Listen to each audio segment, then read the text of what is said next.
The Durian Heat, bringing big ideas and critical opinions in Southeast Asia. Welcome back to Durian ASEAN, the voice of discovery and sharing. You're with Grace at the Durian Heat. And this is Gowri.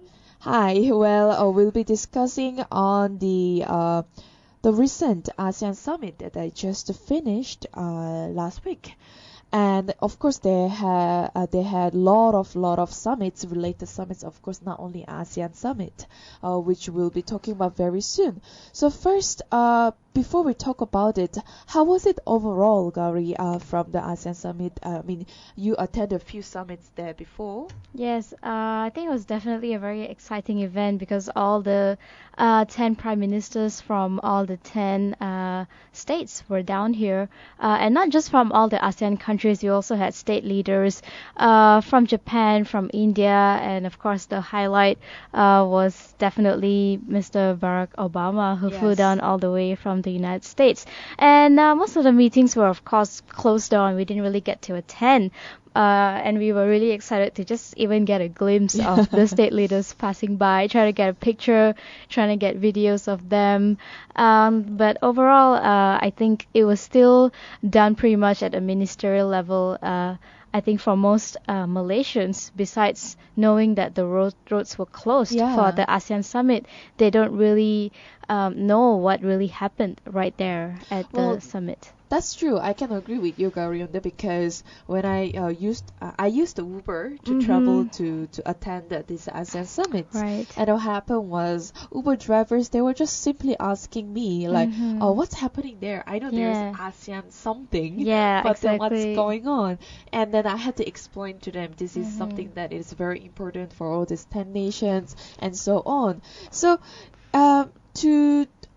for the public, not many people were aware what was really going on. It was like you say, it was just at the ministerial level. And then again, the question here is, did ASEAN really finish its summit successfully, and also did it really work at public level? But before that, we'll just go through this summit and a few highlights. There were a few highlighted issues that were raised among these summits.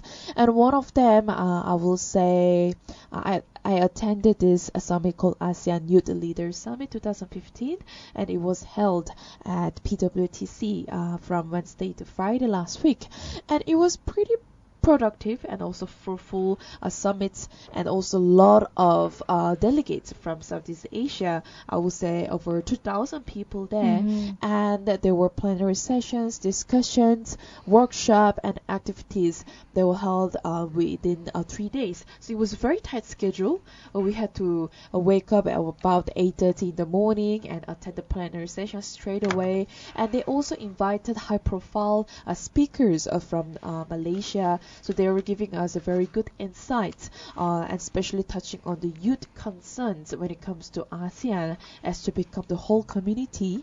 And to explain further, they were also touching on the 4 main categories, which were on leadership, entrepreneurship, volunteerism, and education. How youth can enhance their skills to make themselves go further in those 4 categories. And of course, from those categories, over 2,000 people they were divided and visited a certain like very popular sites such as Petronas, My Harapan, a place to hear from CEO and the manager perspectives how they have been leading these companies, and also be able to make all those companies successful. And there were also Q&A sessions after all. So it was quite fruitful from ASEAN Youth Leaders Summit. I think the Youth Leaders Summit was also great because there were students from all over the world, and I'm sure it was everyone was having a great time learning about each other's countries and exchanging opinions. But of course, there's also a criticism where most of the students are actually elite, top-class students and not really from a public school, and they're all privileged kids who actually know what ASEAN is and what's it all about. And probably the outreach could have been better as well to reaching out to public schools, because when we speak about Malaysia in this context, we have a lot of students in the public schools, and when you talk about private international schools, of course there are Malaysians, but it's catered more towards the expats, families who are down here. And because of that, I think the AES did, of course, the Youth Leaders Summit did, of course, reach out to a lot of people, highlighted a lot of important issues, but at the same time, I think it should be more inclusive of the people from the public schools in Malaysia. It's very true, but at the same time, for this summit particularly, it was they invited all those delegates, so-called, because first they can communicate in English. So communication would have been a big barrier if we invited students from public. But I can agree with you on that idea, having all people to have the inclusiveness to talk about, discuss about, and perhaps in that way we could have understood the situations, what the real problems are coming from their own, reality, and then to discuss even further. But after all, the outcome of this ASEAN Youth Leaders Summit was to make policies from our level to hand it over to our Prime Minister PM Najib at ASEAN closing ceremony.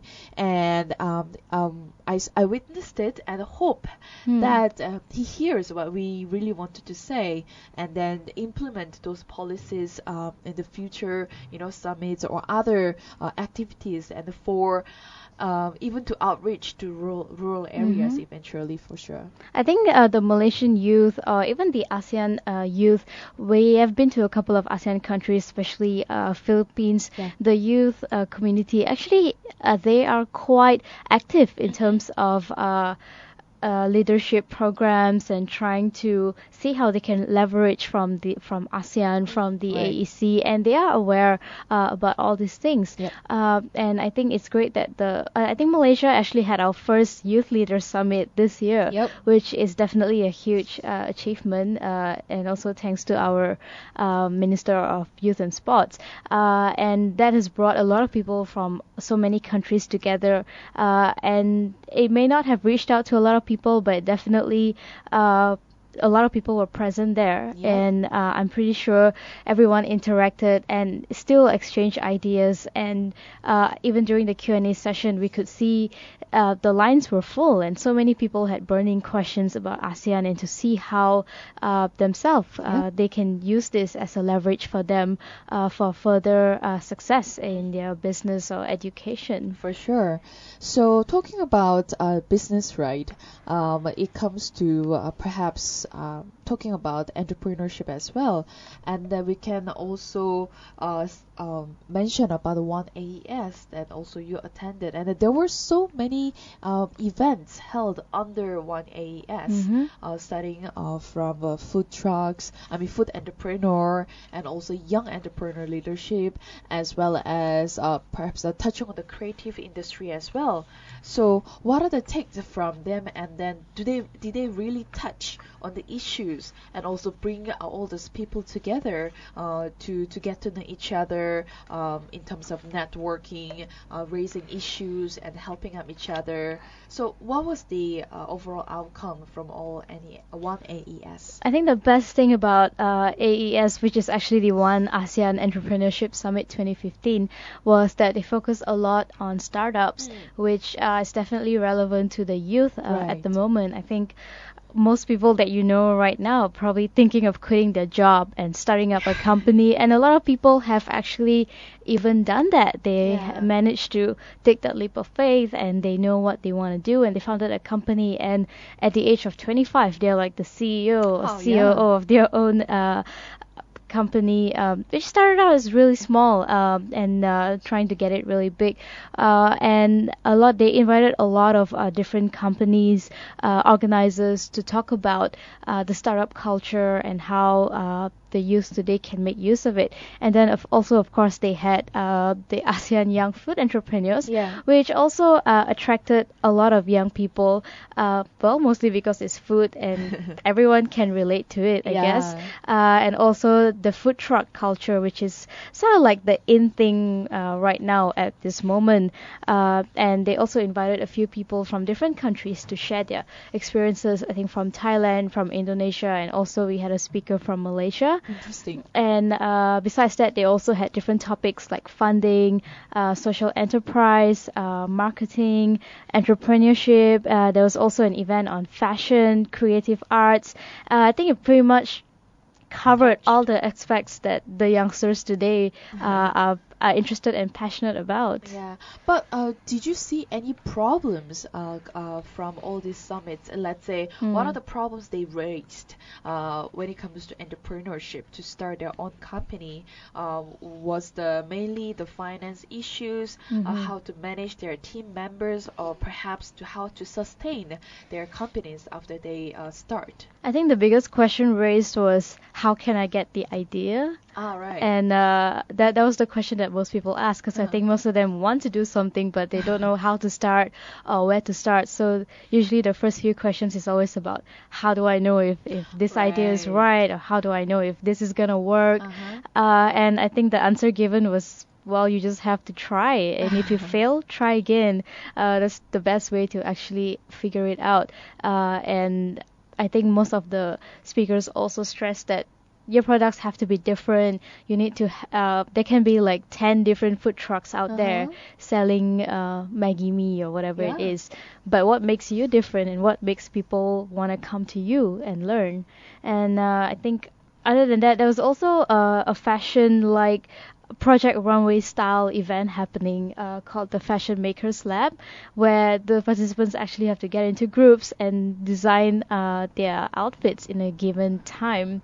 So it's one of the few events that I attended. That's very interesting. And also, I believe for the fashion, the entrepreneur, I will say, it is not only about all about fashion, how they integrate other nations to build their companies. I mean, they wouldn't only use the fashion to go about. I'm sure they also use the other elements to start up their business, to collaborate each other. So I guess one AES really focused on it touched on a lot of areas, starting from the food, the fashion, and of course the business mind also. So which was very good platform for a lot of people, and I'm sure this was a very good opportunity for those who had no idea how to start their business, and also to become to build their own entrepreneurial mindset. And I must also commend the organizers of 1ES actually, because I thought it was very well organized. The places I was not too familiar with the place, but it was easy to find because they had banners and posters everywhere. It looked like something was happening. And towards the end, it actually started raining very heavily. And they actually had like 10 security guards with umbrellas helping everyone to get to the toilet, to get to the prayer room, and I think it was very organized in that way. And they also had a free shuttle to and back from KLCC. So as a person who doesn't have a car like me, I found it very, very easy and accommodating. That's very helpful, isn't it? Yeah. And also, even for foreigners who just came here for this event, would have no idea how to travel around. But definitely it helped a lot. And let's move on to the other summits perhaps. Of course, we cannot miss ASEAN Business and Investment Summit. They wanted to feature a lot of global speakers on the current and future economic and business issues there. So at ABIS 2015, of course, it was organized by the ASEAN Business Advisory Council. They addressed, few issues were addressed by United States President Barack Obama and Prime Minister Shinzo Abe from Japan, and also Prime Minister Narendra Modi of India. And this program was launched by PM Najib, and there were more than 20 speakers from all around the world, consisting of these thought leaders, regional economists, key business players, and also other ASEAN experts. And of course, one of the issues, discussion topics they were really focusing on was ASEAN Economic Community, which will be concluded by the end of this year. And they talk about the framework and the regional integration process and progress, how has it been done so far, and what has been functioning as this whole community towards the AEC, and all those economic agenda for this AEC. Right, and I think there were a lot of interesting sessions, speeches as well, that is worth highlighting. And if we look at the first day, there was one slot on the Indonesian perspective on the ASEAN Economic Community, because we know that Indonesia is the largest member state of ASEAN, and Indonesia itself has a population of about 250 million people, and their GDP goes up to 900 billion USD, and that makes Indonesia a very, very critical part of ASEAN. And because of that, I thought it was very interesting to get Indonesia to give different perspectives about what kind of policies are they actually coming up with to make sure that Indonesia doesn't get left out in ASEAN or ASEAN Economic Community, because as we saw earlier this year, I think, when President Jokowi said he's gonna focus on more domestic issues and not really, focus on being friends with ASEAN or other international forces. Did.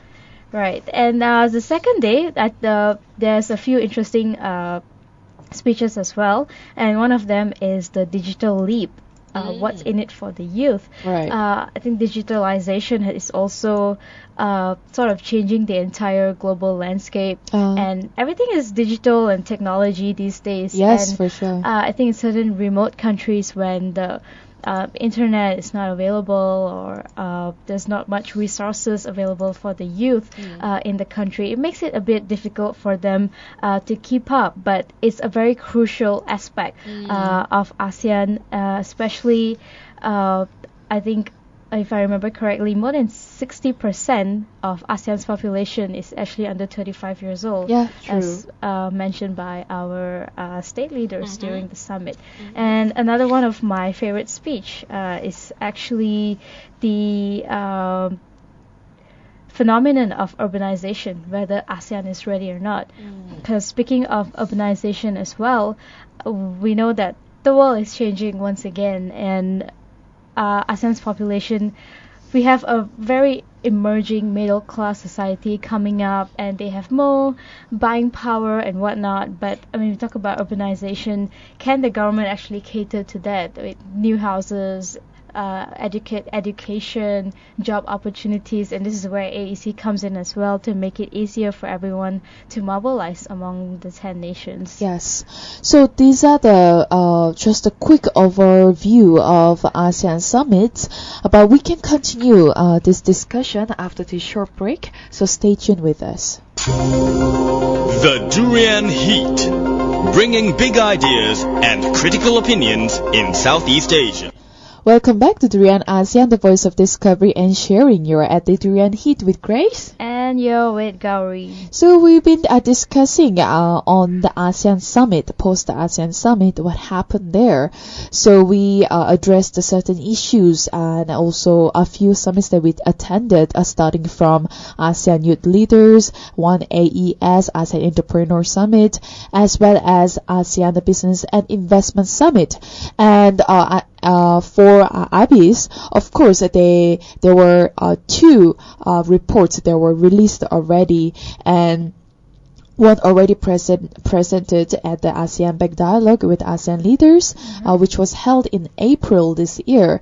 And then the next one was the various private sector discussions will be included. It was included and forwarded to the highest level of regional decision-making process. So, of course, it attracted a lot of participants, about over like 800 from multinational corporations, regional conglomerates, states and the business from around the world. So to continue to another summit, which is ASEAN People's Forum. I think the ASEAN People's Forum Yep. could actually be one of the most important or crucial ones, Yes. because this is where you see all the human rights issues being highlighted. Yep. This is where they talk about all the marginalized community in each countries, what kind of struggles and challenges they are facing, whether or not the government is doing something about it, whether the government is clamping down on freedom of speech or on basic civil rights for the people. So Grace, tell us a bit about what was the highlights at the ASEAN People's Forum. Sure. One of the highlighted issues they were hoping to for the government to hear their voices was, of course, the minority group Rohingya issues. And to be honest, let's just go from the comments that I've heard from this APF was that they have not really seen the Malaysian acting on the whole this previous recommendation that APF have put through. And at the same time, previously they only handed out the recommendation to the government just a day or 2 days before the conference, but this time they actually gave it to them like 2-3 months back to make sure that all these documents were processed properly. So they were seeking the resolution by the government the issues that ASEAN has failed to address, including the violence, the armed conflict, lack of fundamental freedom and human rights violations, and also all this corruptions, poor governance, inequality, religious extremism, and intolerance. Those were the issues. And of course, if you talk about the issues under APF, it's endless. The lists are so long, and it also comes with inequality that I mentioned. Of course, because gender issues and how women are treated in certain regions. So many issues were raised. The question here is, were they really addressed, and also are they going to be heard by the high authorities at the government level? I think it's a bit difficult as well, because as much as the People's Forum is part of the ASEAN Summit, it's sad to say that it wasn't given as much attention as the other related summits, like the Business Summit or the ASEAN Summit itself. It was held at a big scale, and a lot of prominent people were of course present, but at the same time, whether it's properly acknowledged by the state leaders or not, we cannot really say. And although they did address some of the pressing issues, when it goes back to implementation on whether or not the state leaders will actually pay attention to this and try to do something about this. Like, for example, in Myanmar, we know that of course Aung San Suu Kyi has won, but they have yet to not demolish, they haven't rebooted the government yet in Myanmar, so it's still President Thein Sein. But it still won't be easy for them to just completely switch to democracy right away. They will still have that military control, and with that comes still some oppression, some clamping down on freedom of speech, and also in terms of human rights, the Rohingya issue, which has been brought up, addressed so many times, but whether or not there is a concrete action to resolve the issue. There's also some refugee issues in Cambodia, and we also have problems with migrant workers for years and years and years. I think the whole issue here comes down to the conclusion of the People's Forum, and also what about the resolution that, okay, we know that all this is happening in these different countries, but when exactly will they come up with something solid to actually solve it? Yes, for sure. I mean, from APF, they have previously asked all those the representatives from Malaysia to the Regional Human Rights Commission to be independent individual, but eventually it was not so fair to have somebody from the government was put it in to sort of control this whole forum, but overall, of course, there were quite many attendees for this ASEAN People's Forum, about 1,400 delegates from 27 countries. They represented around 1,000 non-governmental organizations. So this is definitely a very important platform, especially at a civil level, where they can raise a lot of issues. And of course, APF supposed to be discussing and also discussing in an open dialogue form with the government and the civil society, especially the ASEAN leaders we are talking about. But still, from my own perspectives, of course, when it comes to human rights and other issues that includes development, trade, environment, youth and culture, and other issues, this has to be one of the very crucial platform and a crucial forum that people have to put their focus on. I mean, other ASEAN related summits are also very important, but these are they have been touching on the one of major issues that's been going on in ASEAN. I mean, at the end of the day, it all comes down to the people. Without the people, there will be no ASEAN in the first place. Yeah. So I agree with you that despite all the summit, although this is not really that high profile attended by state leaders, but it's actually the most crucial ones because it addresses the basic human rights issues. Yes, for sure. So before we end our second segment of the Durian Heat, talking about post-ASEAN Summit 2015, we also saw ASEAN plus 3 dialogue partners and also from other countries. So China, Japan and South Korea, the president and prime minister from there, they came over to discuss certain issues coming from the third perspectives when it comes to ASEAN, as well as, of course, you mentioned about the highlighted person who was Obama, President Obama, as well as President Modi from India and Russia and Australia. There were the few dialogue partners, and one of the events that people were putting their eyes on and given their attention was Obama's town hall meeting. Right, that's right, and that was definitely one of the most anticipated events that was held at Taylor's. And a lot of people were present from the media, from YC Lee, from different organizations, from all over Southeast Asia, actually. And it's very inspiring to hear the stories from some of the members of the audience. And the whole thing, it was done in a formal way, but at the same time, President Obama was very interactive with the people. Yeah, he didn't give a very formal, scripted answer. You can actually tell that he's really answering the questions that were addressed to him. And he also somehow cheekily removed his jacket because he said he cannot take the heat from the participants' questions. And I think I particularly remember this one girl from Cambodia, I think, when she said, I come from the most remotest part in Cambodia and my father died when I was a child. And I never thought that I would be standing here today talking to the President of the United States. Of course. But that's the kind of things that can come out of collaborations, bilateral relations between countries when you work together and opportunities arise from so many different ways. And Obama, I mean, he also highlighted a few issues during question and Q&A session. One of them was also about South China Sea terrorism, that he gave a lot of concerns over this matter, and it's still going on. I mean, he's still again traveling around this world and then to discuss with other prime minister and a president from different countries.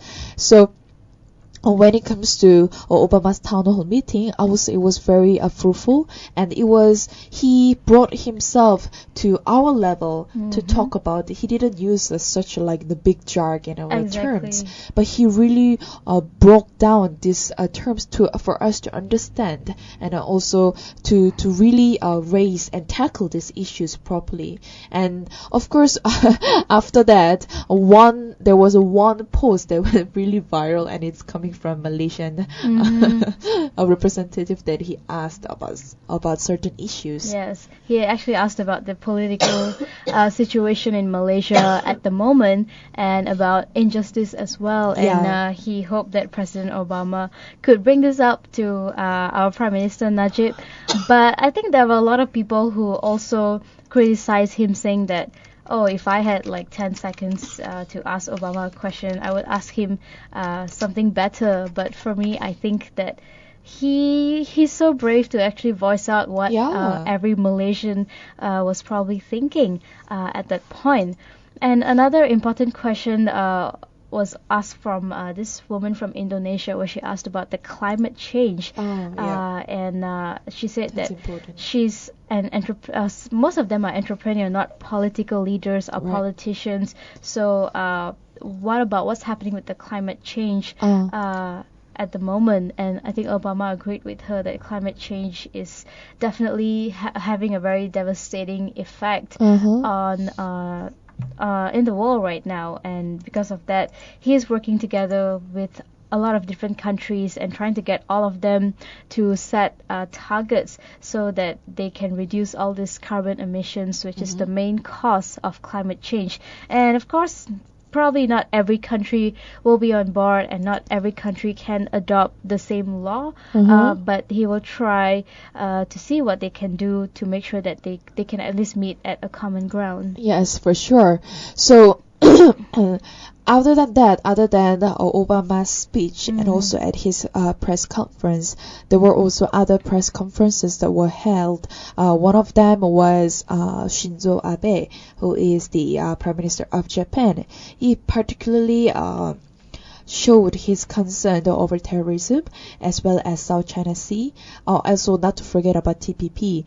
Japan is also part of TPP, and how specifically he was focusing on the agricultural side, because Japan is America's very important partner when it comes to rice or all those agricultural elements.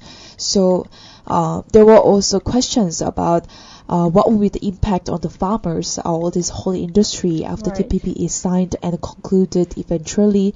And of course, Shinzo Abe gave his own takes towards that question. And other than that, with the recent event, when it comes to terrorism in Paris, Egypt, and also Mali, right?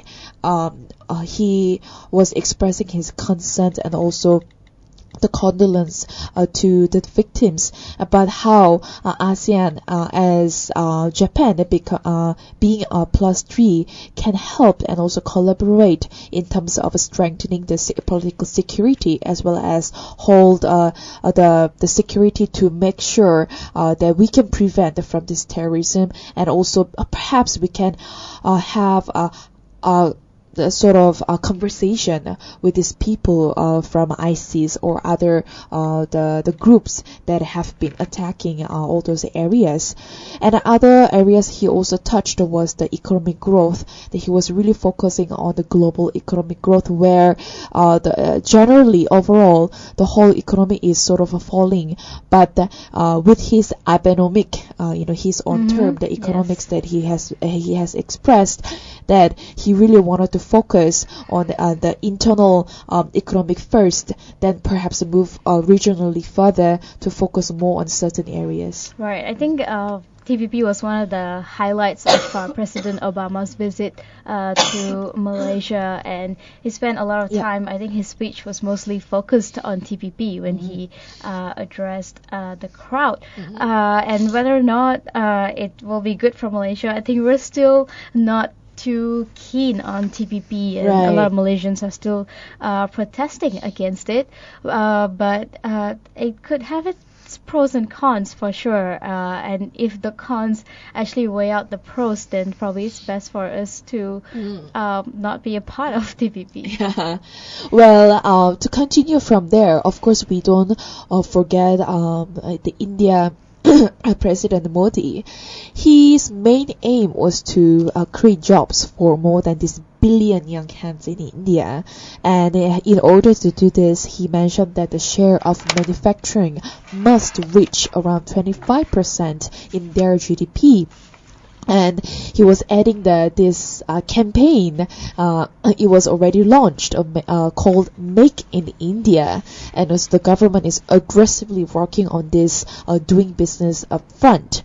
So when it comes to this, reducing complicated procedures, making them available at online platforms especially, and simplifying these forms and formats for younger generations to start up their business, and even going further in their areas.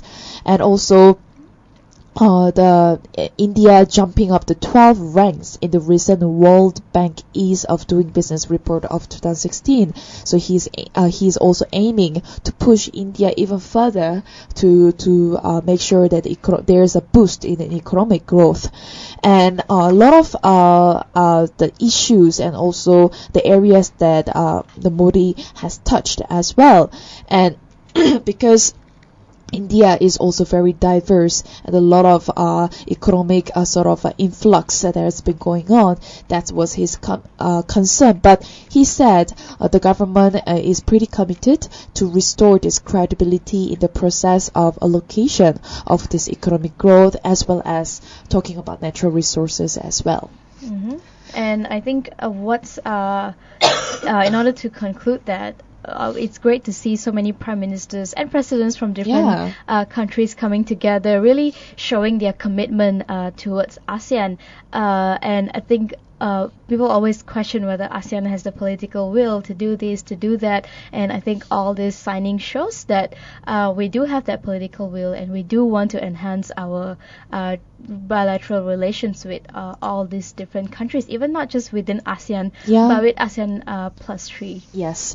So that's it for our second segment of the Durian Heat, discussing on the post-ASEAN Summit 2015, which was just finished last week. We'll continue our discussion after this short break, so stay tuned.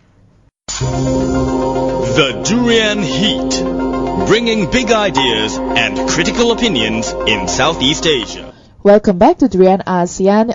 You're with Grace at the Durian Heat. And this is Gowri, also at the Durian Heat. Right. So let's continue our discussion on the post-ASEAN Summit 2015, which was just finished last week.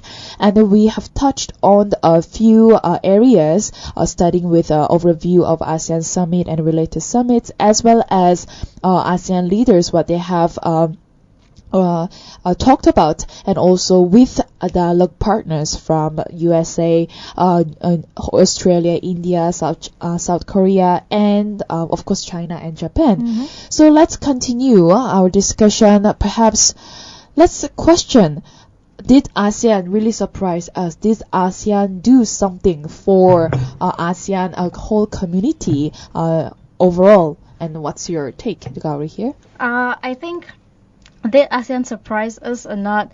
I cannot say for sure, but I'm glad that they actually signed an ASEAN Convention against trafficking in persons, especially women and children, because human trafficking is one of the biggest problems that we're facing in Southeast Asia, not just in Malaysia. It's all interconnected, Malaysia to Indonesia, Thailand, Cambodia, Myanmar, when people are looking for better opportunities, or even simply kidnapping and selling their internal organs. And there's been a lot of horror stories that we've heard from children, from women, especially at rehab centers. And I think it's great that this one important convention was signed between the countries. And another one that I want to highlight is the signing of the Kuala Lumpur Declaration on the Establishment of ASEAN Community and Kuala Lumpur Declaration on ASEAN 2025, forging ahead together. I think ASEAN is definitely an ongoing, I want to say project, and it's an ongoing effort. Of course, it started for all of us to ensure regional peace and stability, and we wanted to have healthy bilateral relations between the countries. And of course we have the ASEAN Economic Community as well, that's happening in 2015, and it's almost the end of 2015 as well, going into next year. and we will see a lot of trade barriers being lowered, being lifted, and it's great to see ASEAN having another vision forward, that's 2025, on how we can continue to move forward, continue to have something to look forward to, something to achieve in years to come. Yes. Well, also there are priorities that ASEAN community really need to remember continuing from the last year's chair from Myanmar.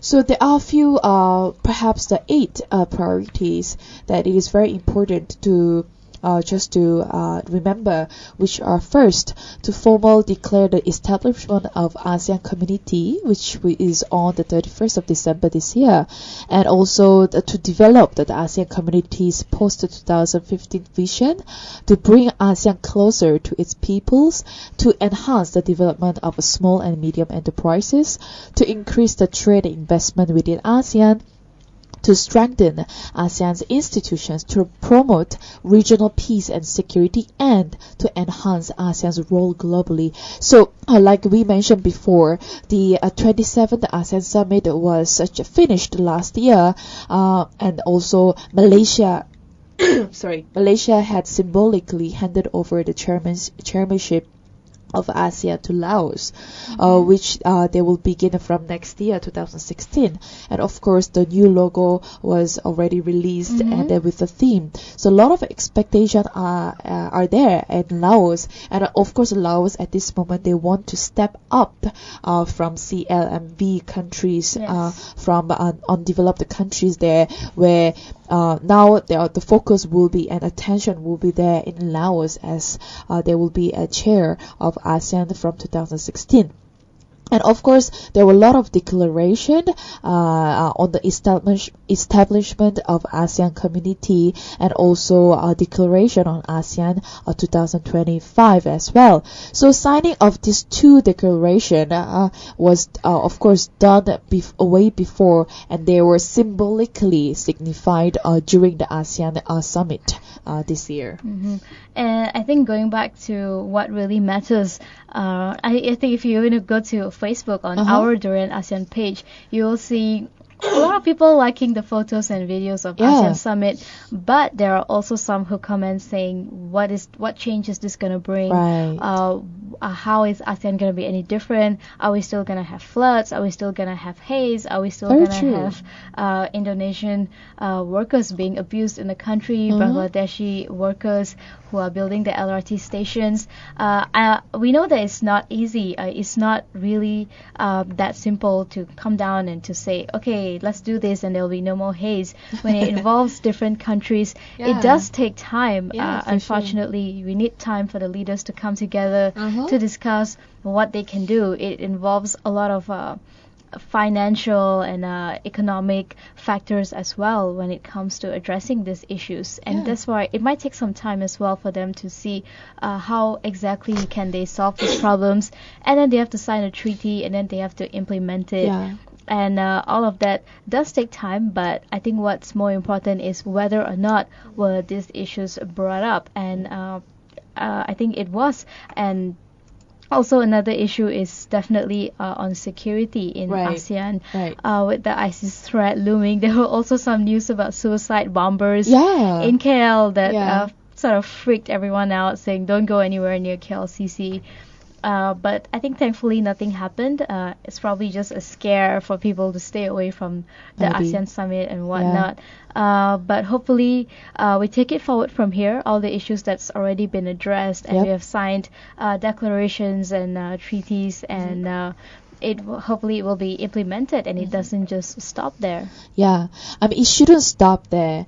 And talking about all those 3 pillars when it comes to ASEAN community, all the other 2 pillars that we know of, which are politics and economies, those are very well addressed. But again, when it comes to social culture part, the population of ASEAN will reach over 7 million population by the year 2030, and therefore, this establishment of this ASEAN community is very important, and also to highlight certain issues that goes under social cultural part, which people can relate themselves more into than political and economic perhaps. So it is also very important to highlight this pillar particularly as well.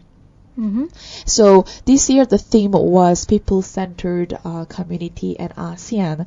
But when we actually look back on how, even though Malaysia as a chair has done very good job so far, but the question here again is, did we reach enough the whole population of ASEAN to feel the sense of belonging to this ASEAN community, and also to function as ASEAN, not as a nation? Right, and I think that's a very important point. At the end goal of ASEAN should be where you can go up to anyone, even to people selling food, a snack on the streets, and ask them what is ASEAN, and they can tell you what is ASEAN and tell you how they can benefit from it. And that will be the day when ASEAN has finally reached out to all people from all walks of life in all the different countries. Yes, and for sure. Of course, we're also very excited to see how Laos will be handling the ASEAN summit next year. Yeah. And they have their Prime Minister, Yes. Thongsin Thamawong, who has taken over the chairmanship from our Prime Minister Najib, and that will be held next year, probably in April. Well, technically Malaysia is still a chair of ASEAN, yeah, we are. so we still have time to until like March somewhere next year. So we still have time still to work on certain issues and to develop and improve even more. So but of course we have developing the hopes for the Laos as well to touch on the certain areas. So well, all the best to ASEAN community, and eventually we are hoping to hear people saying that we are ASEANese in the ASEAN community, of course. So yeah, thank you for listening to us, our Durian Heat, and we'll continue our session tomorrow, of course. And don't forget to listen to us or via social medias, Facebook, Twitter, Instagram, and YouTube. And also, you can download our very own Durian ASEAN app on your smartphones, or also download the TuneIn app and look for us at Durian ASEAN.